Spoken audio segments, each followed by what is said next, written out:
Hi viewers. అంగరంగ వైభవంగా దేదీప్యమానంగా యుఏఈ రాజధాని అబుదాబీలో స్వామినారాయణ టెంపుల్ ప్రారంభోత్సవం జరుగుతూ ఉంది మన మోదీ గారి చేతుల మీదుగా. దీనికి బ్యాప్స్ స్వామినారాయణ టెంపుల్ అంటున్నారు. ఈ బ్యాప్స్ BAPS అంటే అసలు ఏంటి అంటే స్వామినారాయణ టెంపుల్ అంటున్నారు, అందులో వచ్చేసి హిందూ దేవాలయ విగ్రహాలు అంటున్నారు. స్వామినారాయణ అంటే శ్రీ మహావిష్ణువే కదా డౌట్ రావచ్చు మీకు. మామూలుగా అయితే ఆయనే, కానీ ఇక్కడ స్వామినారాయణ అంటే ఒక ముని, ఒక యోగి, ఒక సన్యాసి లాంటి వ్యక్తి. చాలామందికి తెలియనటువంటి కొన్ని అంశాలు ఇప్పుడు నేను టచ్ చేయబోతున్నా. అండ్ ఇప్పుడు ఏదైతే ఆలయానికి సంబంధించి మన మోదీ గారు ప్రారంభోత్సవం చేస్తారో దాని యొక్క విశిష్టత గురించి ఇప్పుడు తెలియజేస్తాను. ముందుగా బాప్స్ స్వామినారాయణ అంటే ఏంటంటే భోజ సన్వాసి అక్షర పురుషోత్తం స్వామినారాయణ్ సంస్థ. బాప్స్ అంటే అది. ఎవరి స్వామినారాయణ్ ఏప్రిల్ 3, 1781లో ఉత్తరప్రదేశ్లో అయోధ్య దగ్గర ఉన్నటువంటి చౌపయ్య అనే ప్రాంతంలో జన్మించారు. జూన్ 1, 1830న శివైక్యం చెందారు. అక్షరధామ్కి చేరుకున్నారని చెప్పేసి అసలు భక్తులు అంటూ ఉంటారు. గడఢ ఆర్ గడధ అని చెప్పేసి గుజరాత్లో ఒక ప్రాంతం, అక్కడ ఆయన మరణించడం జరిగింది. ఆయన మరణించడానికి ముందు ఈ స్వామినారాయణ ఏం చేశారు, బ్రహ్మచారిగా ఉంటూ ఆయన హైందవ ధర్మంలో ఏవైతే కొన్ని రకాల ఇబ్బందులు గురి చేస్తున్నటువంటి అంశాలు ఉన్నాయో వాటన్నింటి కూడా ప్రక్షాళన చేయడం మొదలెట్టాడు. అండ్ అప్పట్లో ముస్లిం పాలకులు ఎక్కువ ఉండేవాళ్ళు కదా, వాళ్ళు ఏం చేసేవాళ్ళు, హిందూ దేవాలయం ధ్వంసం చేశారు కదా, హిందూ దేవాలయం నిర్మిస్తూ ఉండేవాడు. ఆయన హయాంలోనే 6 హిందూ దేవాలయాలు అతి పెద్దవి నిర్మించారు. అందులో మొదటిది గుజరాత్ రాజధాని, గుజరాత్ గాంధీనగర్, దాని పక్కనే అహ్మదాబాద్ ఉంది అక్కడ. ఓకేనా. ఈయన చెప్పినటువంటి ప్రిన్సిపల్స్ అవన్నీ కూడా సిద్ధాంత ప్రకారం అనుకున్నట్టయితే, సంప్రదాయాలు అన్నట్టు అనుకున్నట్టయితే, అంతకుముందు ఉద్ధవ్ సాంప్రదాయాలు అని చెప్పేసి అనేవారు వీటికి ముందున్న గురువులు వాళ్ళంతా కూడా. బట్ ఈయన ఏం చేశారు, అందులో మరికొన్ని జోడించి స్వామినారాయణ సంప్రదాయం అని చెప్పేసి పెడతాం జరిగింది. ఇక అప్పటి నుంచి ఈయన శిష్యులు వాళ్ళు ఫాలో అవుతూ ఉన్నారు. అందులో భాగంగా జంతు బలులు నిషేధం, హిందూ దేవాలయాలకు సంబంధించి హిందూ దేవులకు సంబంధించి జాతరలన్నీ అవన్నీ నడిపిస్తూ ఉంటారు. అవి బలులన్నవి లేకుండా జరపాలి అంటారు. యజ్ఞయాగాలు చేసేవాళ్ళు మరణం తర్వాత ఆడవారికి సంబంధించి ఏవైతే సమస్యలు ఉన్నా, ఇబ్బందులు ఉన్నాయో వాటిని పరద్రోలే విధంగా మార్పులు చేసేవారు ఈయన యొక్క సాంప్రదాయాల్లో. అన్నింటికి మించి పేదవారిని ఆదుకునేవారు, పేదవారికి అన్నదానం చేసేవారు, పేదవారికి మంచి చేయటం కోసం ఇప్పుడు ఈ స్వామినారాయణ ట్రస్ట్ వాళ్ళు ఎవరైతే ఉన్నారో బ్యాప్స్ వాళ్ళు హాస్పిటల్స్, చారిటబుల్స్ లైక్ ఇవన్నీ చేస్తూ ఉంటారు. మన ఢిల్లీలో అక్షర్ధామ్ టెంపుల్ ఉంది కదా, అక్షర్ధామ్ అంటారు కదా, అది కూడా స్వామినారాయణ. అందులో ఉండేది కూడా ఈయనే అనమాట. ఈయన మెయిన్. ఆ తర్వాత అందులో హిందూ దేవులకు సంబంధించి మరికొన్ని విగ్రహాలు, గుడులు అవన్నీ ఉంటూ ఉంటాయి. ఇలా ఇప్పుడు ఈ అబుదాబీలో కూడా ఈ స్వామినారాయణ టెంపుల్ వచ్చేసి మొత్తం 27 ఎకరాలు, పశ్చిమాసియా అంటారు. సో ఈ మనది మనది వచ్చేసి దక్షిణాసియాల భాగం మనం ఉంటాం. శ్రీలంక, మనది రిమైనింగ్ కొన్ని దేశాలు. తూర్పాసియా అన్నప్పుడు కొరియా, ఈ జపాను, ఇండోనేషియా ఇవి వస్తాయి. ఈ పశ్చిమాసియా అన్నప్పుడు ఏమొస్తాయి, ఈ గల్ఫ్ కంట్రీస్ మొత్తం వస్తాయి.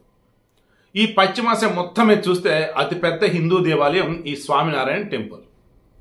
దీనికి సంబంధించి స్వామి బ్రహ్మ విహారీ దాస్ ఆయన ఈ టెంపుల్కి సంబంధించి మొత్తం చూసుకుంది, నిర్మాణం దగ్గర నుంచి ఇప్పటివరకు మొత్తం కూడా. ఈ బాప్స్ దానికి సంబంధించిన వ్యక్తి అనమాట. మొత్తం 700 కోట్లు ఖర్చు అయింది. 27 ఎకరాల్లో మొత్తం 402 స్తంభాలు. ఈ 402 స్తంభాల మీద కూడా నెమలి, ఏనుగు, ఒంటె, వీటితో పాటు దేవతల విగ్రహాలు, తర్వాత మన పురాణ ఇతిహాసాలను తెలియజేసే విధంగా ఎన్నో రకాలైన ఆకృతులను చెక్కడం జరిగింది. సంగీత వైద్యులు నెంబర్ ఆఫ్. రాజస్థాన్, హర్యానా, గుజరాత్, మన నార్త్ ఇండియాలో ఉన్నటువంటి కొన్ని ప్రాంతాలకు చెందినటువంటి కొన్ని వందల మంది అక్కడ పనిచేయడం జరిగింది. ఈ దేవస్థానానికి సంబంధించి మొత్తం 3 సంవత్సరాలు 2019లో శంకుస్థాపన జరిగింది.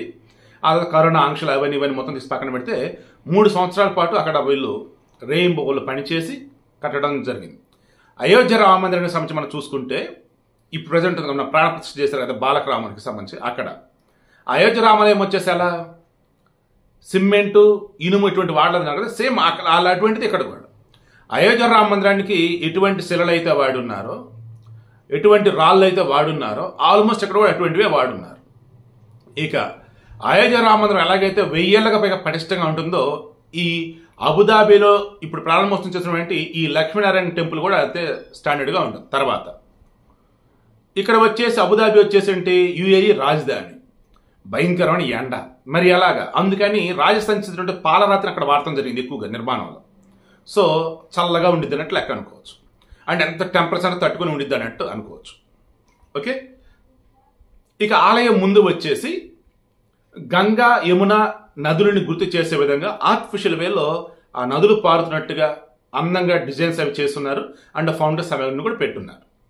ఈ ఆలయాన్ని 7 గోపురాలతో నిర్మించున్నారు. ఈ ఆలయానికి 7 గోపురాలు కనిపిస్తాయి. 7 గోపురాలు కూడా యునైటెడ్ అరబిక్ ఎమిరేట్స్, మొత్తం అవి 7. సో 7 ప్రాంతాల సమూహం అన్నట్టు అనుకోవచ్చు. యునైటెడ్ స్టేట్స్ ఆఫ్ అమెరికా 50 రాష్ట్రాల సమూహం, యునైటెడ్ అరబిక్ ఎమిరేట్స్ 7 ప్రాంతాల సమూహం. సో అందులో దుబాయ్ కూడా ఒకటి. ఓకేనా, ఇప్పుడు ఈ యునైటెడ్ అరబిక్ ఎమిరేట్స్ 7 గుర్తుగా ఈ 7 గోపురాలు నిర్మించున్నారు. 108 అడుగుల ఎత్తు, 262 అడుగుల యొక్క పొడవు, 180 అడుగుల వెడల్పు, పశ్చిమలోని అతి పెద్ద దేవాలయం. తర్వాత ఈ గుడిలో రామాయణం, శివపురాణం, మహాభారతం, భాగవతం ఇవన్నీ కూడా తెలిసే విధంగా అక్కడ శిల్పాలు కూడా చెక్కడం జరిగింది. అండ్ కొన్ని ప్రజెంటేషన్స్ అవన్నీ కూడా ఉన్నాయి. ఇక స్వామినారాయణ హిందూ ఆలయం అంటున్నారు, మరి హిందూ దేవుళ్ళు ఉండాలి కదా. స్వామినారాయణ వచ్చేసి ఒక సన్యాసి, ఒక యోగి అన్నట్టు, ఆయన నమ్మేవాళ్ళు, ఆయనకు దేవుడు అన్నట్టు. బుద్ధుడు, జైనులు వచ్చేసి మహావీర్, తీర్థంకరుడు ఇలా అంతా ఉంటారు, వాళ్ళు కూడా మానవులు, మనలాంటి మనుషులే, కానీ వాళ్ళని దేవుడు అనుకోవట్లే. అంతెందుకు యేసు ప్రభు, ఆయన కూడా మనలాంటి మనిషే, బట్ ఆయన దేవుడు అనుకోవట్లే. అలా అంతెందుకు ఇప్పుడు మనం వచ్చేసి శ్రీరాముడు, కృష్ణుడు, వీళ్ళు కూడా మనిషి రూపంలో జన్మించాం, వాళ్ళు మన దేవుడు అనుకోవట్లే. అలా ఈ స్వామినారాయణని దేవుడు అనుకునే వాళ్ళు ఎవరైతే ఉన్నారో వాళ్ళు దేవుడిగానే భావిస్తూ ఉంటారు.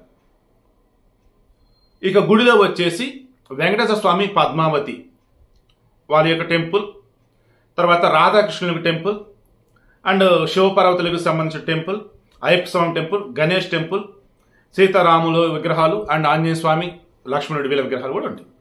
ఇక స్వామినారాయణ సంబంధించి ఇక్కడ మెయిన్గా చెప్పాల్సింది ఏంటంటే, ఈయనని చాలామంది కృష్ణావతారం అన్నట్టుగా భావిస్తూ ఉంటారు. కృష్ణుడు ఏవైతే చెప్తూ ఉంటాడో అవన్నీ కూడా ఈయన చెప్తూ ఉండేవాడట. ఇక వేదాలలో ఏదైతే మన హిందూ ధర్మానికి సంబంధించి చెప్పినవి ఉన్నాయో, పుట్టుకతో బ్రాహ్మణుడు, పుట్టుకతో క్షత్రియుడు కాదు, వారి గుణగణాల ఆధారంగా, వారి యొక్క చదువు సంచల ఆధారంగా అని చెప్పేసి అది ఈయన ఎక్కువ నమ్ముతూ ఉంటాడు. సరే, ఇది మన తర్వాత డిస్కస్ చేద్దాం. ఆల్మోస్ట్ అన్ని కవర్ చేసినట్టే. ఇంకేం డౌట్స్ ఉంటే కింద కామెంట్లో తెలియచేయండి. అక్షర్ధామ్లో ఉంది చూసారు, అది కూడా స్వామినారాయణ టెంపుల్. మన బ్రిటన్ ప్రధాని రిషి సునాక్ వాళ్ళు కూడా వెళ్ళి ఉన్నారు కదా, అద్భుతంగా ఉంది ఆ టెంపుల్ కూడా. ఆ టెంపుల్ కూడా స్వామినారాయణ టెంపుల్, అక్షర్ధామ్. ఈవెన్ ఈయన మరణించినప్పుడు కూడా ఆయన భక్తులు, ఆయన శిష్యులు అంతా కూడా ఒకటే అన్నారు, స్వామివారు ఈ భూమి మీదకు వచ్చి ఉన్నారు, ఈ భూమి మీదకి ఆయన వచ్చిన పని అయిపోయింది, ఇక ఆయన అక్షరధామ్కి వెళ్ళిపోయారు.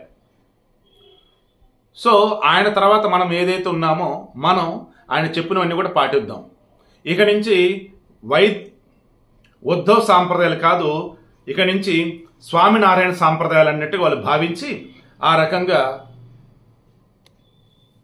బాబ్స్ నేను అన్నట్టుగా బోచ సన్వాసి అక్షర పురుషోత్తం స్వామినారాయణ సంస్థ అది ఏర్పాటు చేసి ఆవిడ హిందూ ఆలయాల నిర్మాణం, హిందూ ధర్మం గొప్పతనం అందరికీ తెలియచేయటం, వేదాల్లో ఉన్నటువంటి నిగూఢమైన అంశాలు ప్రతి ఒక్కరు కూడా అర్థమయ్యేలా చెప్పటం, అన్నింటికి మించి వసుదే కుటుంబం, ప్రపంచమంతా ఒకటే, మనమంతా ఒకటే అన్న భావనతో అందరిని గౌరవిస్తూ బెస్ట్ వేలో ముందుకెళ్ళటం అనేది ఈ స్వామినారాయణ ఆ ట్రస్ట్ వాళ్ళు కావచ్చు, ఆ సంస్థ వాళ్ళు కావచ్చు, ఎవరైతే ఉన్నారో వాళ్ళంతా చేస్తూ ఉండేది.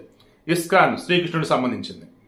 ఈ స్వామినారాయణతో పాటు హైందవ ధర్మాన్ని మిళితం చేసేది. లాస్ట్ బట్ నెక్స్ట్ ఒక మాట చెప్తా, హిందువులు, హిందూ దేవాలయాలు ఇవన్నీ అన్నప్పుడు భక్తి ఒక్కటే కాదు, సమాజ సేవ కూడా మిళితం ఉండాలి.